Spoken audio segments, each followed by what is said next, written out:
जय हिंद दोस्तों, आज की डिक्टेशन स्टार्ट होगी सिर्फ 5 सेकंड में। Be ready.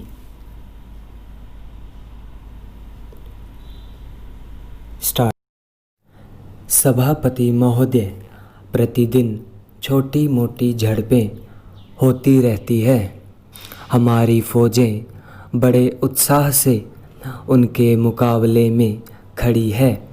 उनके हौसले बहुत ऊंचे हैं, लेकिन हमारी सरकार का भी यह कर्तव्य है कि उनके हौसले को कभी गिरने न दें।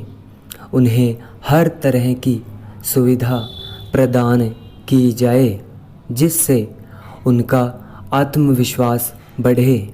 मैं मंत्री महोदय से अनुरोध करूंगा कि सरकार अपनी नीतियों के प्रचार का काम ठीक प्रकार से अपनी फौजों से करे। उनको अच्छे अच्छे हथियार दे। अनुसूचित जातियों और आदिवासी जातियों के आयुक्त ने जो अपना प्रतिवेदन प्रस्तुत किया है, उस प्रतिवेदन को देखने से यह प्रतीत होता है कि इसको तैयार करने में उन्होंने बहुत परिश्रम से कार्य किया है। इसके लिए मैं उनको और उनके सहयोगियों को धन्यवाद देता हूँ, परंतु साथ ही साथ इस प्रतिवेदन के संबंध में कुछ आवश्यक निवेदन भी करना चाहता हूँ।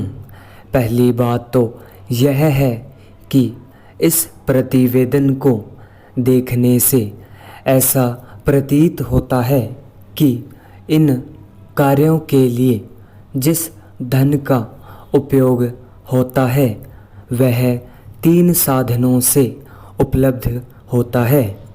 केंद्र सरकार द्वारा, राज्य सरकारों द्वारा और कुछ गैर सरकारी संस्थाओं द्वारा।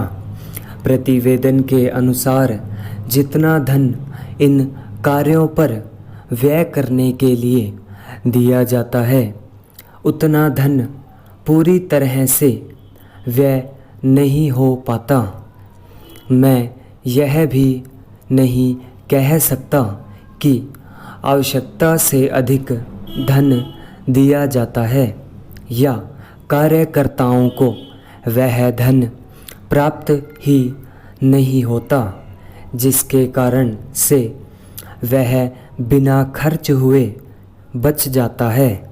मैं तो यह चाहता हूँ कि जितना धन दिया जाता है उसका पूरा उपयोग हो और आयुक्त को यह न कहना पड़े कि इस कार्य के लिए जितने धन की आवश्यकता थी उतना धन नहीं मिल पाया और विवश होकर हमको उस कार्य को बीच में ही रोकना पड़ा।